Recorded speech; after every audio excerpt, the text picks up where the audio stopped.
Social media కార్యకర్త NRI Bhaskar రెడ్డికి bail లభించింది. విజయవాడ కోర్టు భాస్కర్ రెడ్డికి బెయిల్ మంజూరు చేసింది. ప్రస్తుతం నెల్లూరు జైల్లో జ్యుడిషియల్ రిమాండ్ ఖైదీగా ఉన్నారు భాస్కర్ రెడ్డి. ఆయనపై కక్షగట్టి కేసులు పెట్టిన టీడీపీ నేతలు ఏళ్ల కిందట పోస్టులు పెట్టారని కేసులు నమోదు చేశారు. అనంతరం అక్రమంగా జైల్లో పెట్టించారు. తాజాగా విజయవాడ కోర్టు బెయిల్ మంజూరు చేయడంతో ఊరట లభించినట్లయింది.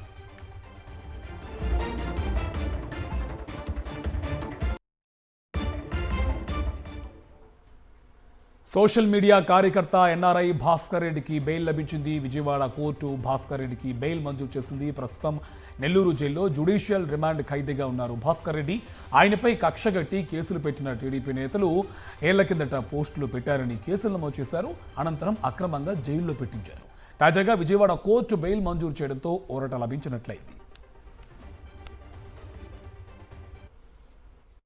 సోషల్ మీడియా కార్యకర్త ఎన్ఆర్ఐ భాస్కర్ రెడ్డికి బెయిల్ లభించింది. విజయవాడ కోర్టు భాస్కర్ రెడ్డికి బెయిల్ మంజూరు చేసింది.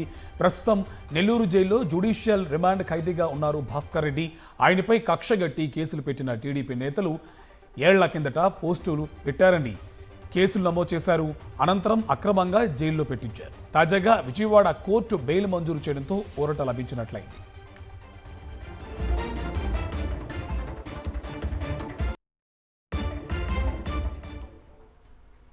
సోషల్ మీడియా కార్యకర్త ఎన్ఆర్ఐ భాస్కర్ రెడ్డికి బెయిల్ లభించింది. విజయవాడ కోర్టు భాస్కర్ రెడ్డికి బెయిల్ మంజూరు చేసింది. ప్రస్తుతం నెల్లూరు జైల్లో జ్యుడిషియల్ రిమాండ్ ఖైదీగా ఉన్నారు భాస్కర్ రెడ్డి. ఆయనపై కక్షగట్టి కేసులు పెట్టిన టీడీపీ నేతలు ఏళ్ల కిందట పోస్టులు పెట్టారని కేసులు నమోదు చేశారు. అనంతరం అక్రమంగా జైల్లో పెట్టించారు. తాజాగా విజయవాడ కోర్టు బెయిల్ మంజూరు చేయడంతో ఊరట లభించినట్లయింది.